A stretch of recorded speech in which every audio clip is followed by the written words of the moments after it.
जो स्टूडेंट पहले पार्ट में पढ़ा था वर्ब के बारे में किसी गलती का वजह से, ये सेकंड पार्ट में बनाना पड़ता है, राइट। तो देखिए शुरू देखते हैं इसे स्टार्टिंग से। तो इसमें सबसे पहले हमने देखा था ऑब्जेक्ट। बेटा ऑब्जेक्ट को हिंदी में कहते हैं कर्म, राइट। जो ऑब्जेक्ट होते हैं वो टू होते हैं, एक डायरेक्ट होता है, दूसरा होता है इनडायरेक्ट ऑब्जेक्ट, ठीक है। वेरी वेरी इंपॉर्टेंट टॉपिक है, यदि समझोगे नहीं ध्यान से तो आई थिंक यकीन करना आपको इसमें एक्टिव पैसिव में बहुत प्रॉब्लम आएगी, सेंटेंस बनाओगे उसमें प्रॉब्लम आएगी। तो आई थिंक मेरी दृष्टि से काफी इंपॉर्टेंट टॉपिक है और इसे बहुत ध्यान से पढ़ना। यदि ध्यान से नहीं पढ़ोगे तो आई थिंक बहुत कुछ छोड़ दोगे आज अपना। तो आई होप इसे बहुत अच्छे से समझना है। जो आपका डायरेक्ट ऑब्जेक्ट होगा, मैं सीधे क्या लिख देता हूं, ये नॉन लिविंग होगा, नॉन लिविंग निर्जीव। जो आपका इनडायरेक्ट ऑब्जेक्ट होगा वो आपका लिविंग होगा। इसे हिंदी में बोलते हैं सजीव, इसे बोलते हैं निर्जीव, ठीक है। पहली पहचान तो मैंने सीधी सीधी ऐसे लिख दी है। ऑब्जेक्ट दो होते हैं, एक डायरेक्ट होता है, एक इनडायरेक्ट होता है, बस अभी इतना ही बताया। सेंटेंस में आप स्वयं बता दो, छांट के मेरी आवश्यकता नहीं पड़ेगी, लेकिन पहले पता होना चाहिए कि आ कैसे रहा है समझ में। देखिए अब मैं आपको सबसे पहले डायरेक्ट के बारे में बताता हूँ। एक पहला है वो डायरेक्ट है, डायरेक्ट ऑब्जेक्ट। जो डायरेक्ट ऑब्जेक्ट होता है यह निर्जीव होता है,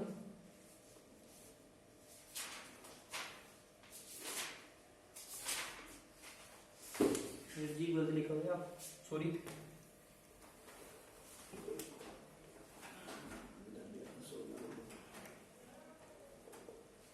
यह नॉन लिविंग होता है। ये स्टूडेंट्स मात्रा में गलती हो सकती है, लेकिन थोड़ा आप कॉम्प्लिकेट करेंगे इसे। यह नॉन लिविंग होता है, निर्जीव, ठीक है। यह निर्जीव होता है। निर्जीव का तात्पर्य होता है जो वृद्धि ना करे। ये पेन है, ये वृद्धि नहीं कर सकता है, ठीक है। तो ये निर्जीव है, राइट। यह निर्जीव होता है और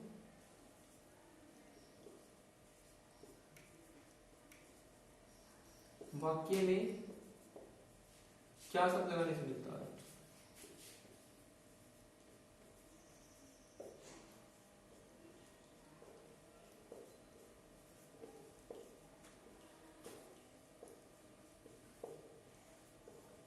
ठीक है। दो पहचान बताइए डायरेक्ट ऑब्जेक्ट की दो पहचान बताइए। एक तो पहला कि निर्जीव होगा, दूसरा ये होता है कि क्या शब्द लगाने से मिलेगा, ठीक है।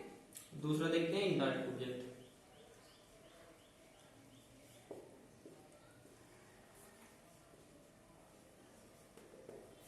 जो इनडायरेक्ट ऑब्जेक्ट होगा इसका जस्ट उल्टा है, यह सजीव होता है,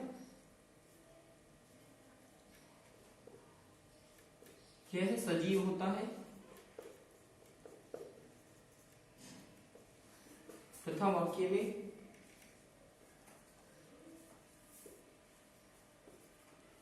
किसे या किसको शब्द लगाने से मिलता है, किसे या किसको।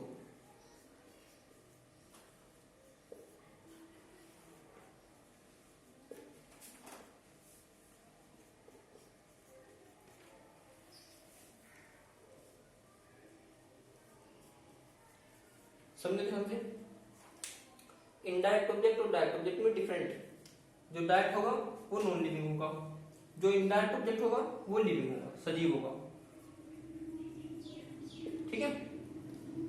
जो डायरेक्ट ऑब्जेक्ट होगा वो नॉन लिविंग निर्जीव होगा, जो इनडायरेक्ट होगा वो सजीव होगा। पहली पहचान तो ये। दूसरी क्या है, जो डायरेक्ट ऑब्जेक्ट है वो क्या शब्द लगाने से मिलेगा, जो इनडायरेक्ट ऑब्जेक्ट है वो किसे या किसको शब्द लगाने से मिलेगा, ठीक है। पहचान ऐसा हो सकता है वाक्य में एक ऑब्जेक्ट भी आ सकता है और दोनों भी साथ आ सकते हैं। ऑब्जेक्ट दो होते हैं, दो से ज्यादा नहीं हो सकते, ठीक है। तो वाक्य में दो ऑब्जेक्ट साथ आ सकते हैं, पहला निर्जीव हो सकता है, दूसरा सजीव हो सकता है। यदि सजीव है तो उसे आप इनडायरेक्ट कहेंगे और यदि निर्जीव है तो उसे आप डायरेक्ट कहेंगे। आई होप इसे आप समझ पाए होंगे। इसके आगे देखते हैं सेंटेंस में देखते हैं कि कहां कैसे मिलता है। ठीक है, कॉपी कर लेना इसे, इंपोर्टेंस टॉपिक है।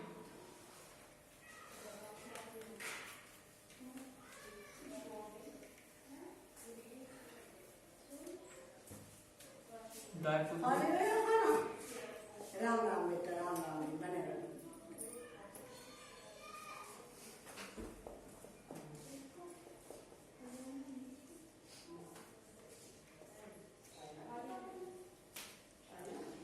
तो देखते हैं सेंटेंस में, गाय हमें दूध देती है। सेंटेंस में देखते हैं गाय हमें दूध देती है, एक सेंटेंस में लिखता हूं, उसमें आप बताएंगे। ठीक है,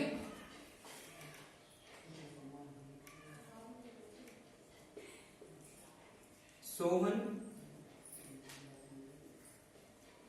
मुझे एक कार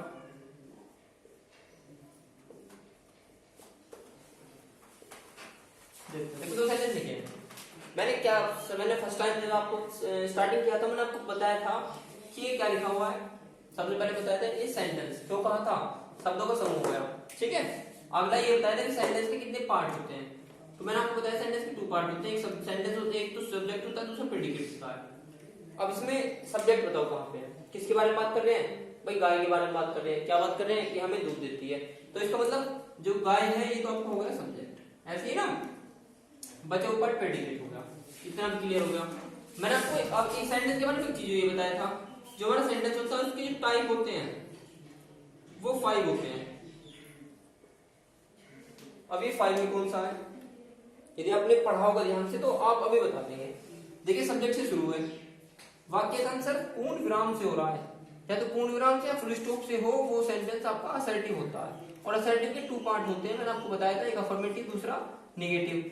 जो अफर्मेटिव होगा उसमें नहीं शब्द नहीं होगा, लेकिन जो निगेटिव होगा उसमें नहीं शब्द दिया होगा।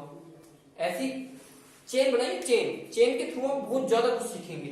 एक चेन बनाइए, देखिए मैं आपको सिखा तो केवल ऑब्जेक्ट रहा हूँ, लेकिन मैंने एक चेन बनाई, चेन के थ्रू आपको बता रहा हूँ। ऐसे ही आप पकड़ेंगे बातों को तो बहुत ज्यादा बेटर होगी। ठीक है, आप ध्यान देखेंगे तो तुम्हें मिल गया हमें सब्जेक्ट। ठीक है, आप देखेंगे अभी हम इससे पहले पढ़ा था वो गाय हमें दूध देती है। जब हमें दूध देगी, गाय जब हमें दूध देगी तो कार्य होगा, और जहां जिस शब्द से कार्य होगा वही शब्द आपका वर्ब होगा। ठीक है, क्या समझे, जिस शब्द से कार्य होगा वो ही शब्द आपका वर्ब होगा, ये पता लग गया। अब हमें देखना है इसमें ऑब्जेक्ट। मैं आपको कॉम्प्लीमेंट के बारे में बताऊंगा, बस वो तो 1 सेकंड का काम है। देखिए, गाय, इनमें ये बताइए पहले, हमें और दूध में कौन सा निर्जीव है, कौन सा सजीव है। देखिए, इसमें जो गाय, ये दूध है, ये दूध, ये निर्जीव है, और जो हमें है ये सजीव है। तो मैंने निर्जीव और सजीव का लिख रखा है पहले, तो देखो सीधा सीधा भाई, निर्जीव है दूध, तो ये हो आपका डायरेक्ट ऑब्जेक्ट हो गया। अब ये सजीव है आपका हमें, तो ये इनडायरेक्ट ऑब्जेक्ट हो गया। एक पहचान। दूसरी, वाक्य में शब्द लगाओ, गाय हमें क्या देती है। भाई गाय हमें क्या देती है, दूध देती है, और जो दूध हो गया ये आपका हो गया डायरेक्ट ऑब्जेक्ट। ठीक है, अब इसे लगाओ, इनडायरेक्ट वाले में लगाओ। इसमें गाय किसे दूध देती है, गाय, यहाँ इसे हटाओ, एक शब्द जो बताए इनको लगा दीजिए कोई से भी। गाय किसे दूध देती है, हमें, तो ये जो हमें हो गया ये हो गया आपका इनडायरेक्ट ऑब्जेक्ट। तो आई थिंक देखो सेंटेंस में आपको इस शब्द के बारे में पता लग गया ये क्या है, इसके बारे में पता लग गया, इसके बारे में पता लग गया, इसके बारे में पता लग गया। अब बस आपको इसके बारे में पता करना है, पहले सेंटेंस के अंदर क्या है वो पता करना। भाई ये सब्जेक्ट है, ये ऑब्जेक्ट है, ये भी ऑब्जेक्ट है, ये वर्ब है, ये क्या। जब तक इनका नहीं पता लगेगा, सेंटेंस में फॉर्मूला लिख दो कि भाई सबसे पहले सब्जेक्ट आएगा, उसके बाद हेल्पिंग वर्ब आएगी। मैंने आपको हेल्पिंग के बारे में बताया, फिर उसके बाद मेन वर्ब आएगा। मेन वर्ब सही यही वर्ब होती है, मेन वर्ब मुख्य क्रिया कहते हैं बस। ठीक है, तो फिर उसके बाद ऑब्जेक्ट आएगा। देखो ये अभी आपको क्या पढ़ा रहा हूँ, ऑब्जेक्ट ही तो पढ़ा रहा हूँ। ठीक है, अब इसमें आप बताओ, देखो सब्जेक्ट बताओ कौन सा है, मुझे है कि या एक है कि कार है, सोहन है, बताइए। तो इसमें आपका आंसर क्या आएगा, सोहन। किसके बारे में बात कर रहे हैं, सोहन के बारे में। और दूसरा शब्द आगे यूज कर लीजिए, कौन। कौन मुझे एक कार देता है, तो आंसर क्या गया, सोहन। सोहन सब्जेक्ट हो गया, ठीक है, लो सब्जेक्ट मिल गया। सोहन मुझे क्या देता है, सोहन मुझे क्या देता है, कार, और वैसे भी निर्जीव है, राइट। तो ये हो गया आपका डायरेक्ट ऑब्जेक्ट। सोहन किसे, सोहन किसे, सोहन किसे एक कार देता है, मुझे, इनडायरेक्ट ऑब्जेक्ट। और जब देगा तो कार्य नहीं होगा, ये आपका वर्ब हो गया है। देखो इसके बारे में पता लग गया, इसके इन सब के बारे में पता लग गया। सेंटेंस के अंदर क्या है वो सब चीजें सीखनी है, फिर हमें ये बहुत इजी हो जाएंगे। केवल मैंने आपको अभी सेंटेंस के अंदर ये बताया है कि कौन सा शब्द क्या है, बनाना बाद में सीखेंगे। पहले ये सीखना है कि सब्जेक्ट कहाँ पे है, वर्ब कहाँ पे है, ऑब्जेक्ट कहाँ पे है, कॉम्प्लीमेंट कहाँ पे है, ये सब सीखने। एक और बताएंगे आप, राहुल स्कूल जा रहा है। इस सेंटेंस बताइए कौन स्कूल जाना है, राहुल, आपका सब्जेक्ट हो गया, राइट। अब जाना, जा और ना जोड़ दो, जाना जाएगा तो कार्य होगा, और कार्य होगा तो ये आपकी क्या हो गई, वर्ब हो गई। अब ये क्या है, हिसाब ऑब्जेक्ट कहेंगे, हिसाब ऑब्जेक्ट सब ए लगाने केवल, क्या, किसे, किसको, इससे अलग ऑब्जेक्ट नहीं मिलेगा आपको। तो देखिए राहुल क्या जा रहा है, ऐसे थोड़ी ना कहोगे, राहुल ये कहोगे, राहुल कहाँ जा रहा है। तो आई थिंक सदैव याद रखिएगा सर, ये क्या, किसे, किसको सबसे अलग से जो मिलेगा, जो भी अलग से शब्द लगाएंगे, जो भी अलग मिलेगा वो आपका कॉम्प्लीमेंट होगा। लो कॉम्प्लीमेंट खत्म। राहुल कहाँ जा रहा है, कहाँ से मिला, देखो कहाँ, कहाँ जा रहा है, स्कूल जा रहा है, तो ये आपका कॉम्प्लीमेंट के रूप में होगा, ना कि ये आपका ऑब्जेक्ट है, ठीक है। कोई प्रॉब्लम, कितने मिनट हुए सर, 32 मिनट का काम हो बचा।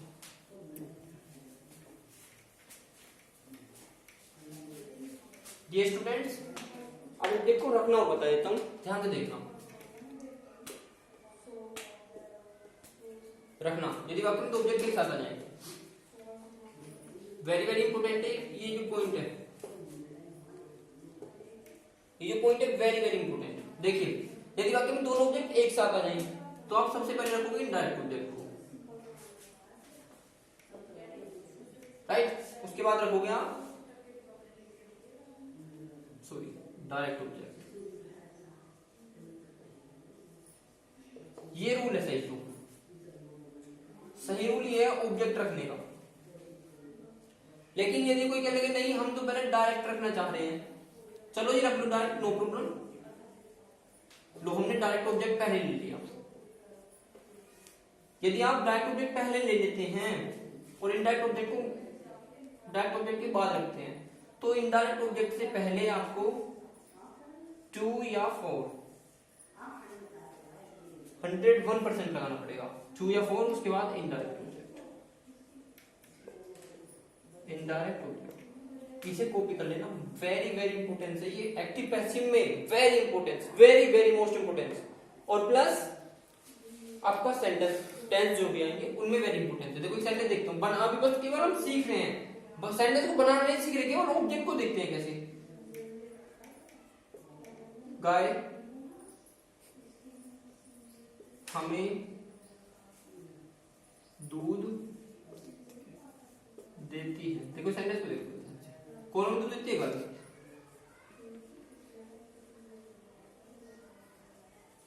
मैं सेंटेंस को बनाना नहीं सिखा रहा हूं, केवल ऑब्जेक्ट रखना सिखा रहा हूं। देखो 2 ऑब्जेक्ट हैं, एक तो दूध है, एक इसमें हमें है। आपको पता है जो दूध है वो सॉरी वो है डायरेक्ट ऑब्जेक्ट, और जो हमें है वो है आपका इनडायरेक्ट ऑब्जेक्ट, ठीक है। कौन सा लेना चाहिए पहले, पर नियम के अकॉर्डिंग तो ये फॉलो करना है, पहले लेना इंडायरेक्ट, हमें ऑब्जेक्ट में तो आएगा और उसके बाद क्या ना डायरेक्ट ऑब्जेक्ट, दूध, आज को दूध को बोलते हैं मिल्क, ठीक है। तो the cow gives us milk, और सेकंड इसके अकॉर्डिंग बनाते हैं, बनाइए।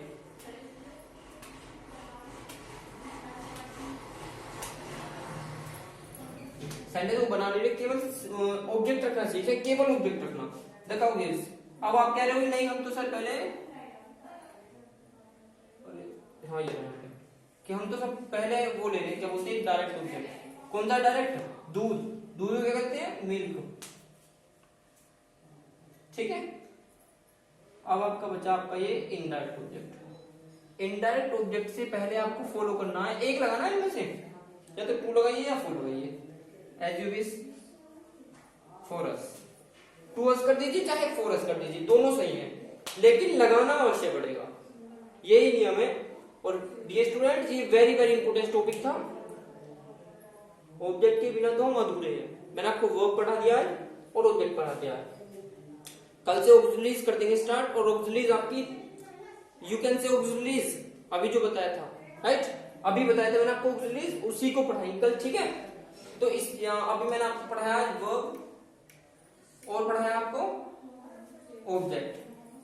ठीक है, और सुनिए ध्यान से, वर्ब और ऑब्जेक्ट के आपके घर पे फ्लाइट होगी, उसमें से सेंटेंस 10 सेंटेंस लिखेंगे, 10 लिखिए। देखो most practice makes a perfect man, you know very well. जितनी ज्यादा प्रैक्टिस करोगे उतना आपको परफेक्ट होगा। तो देखिए 20 सेंटेंस लिखिएगा। मैं पुस्तक पढ़ता हूं। अपने पास से क्वेश्चन करो, कौन पुस्तक पढ़ता है? मैं, सब्जेक्ट होगा।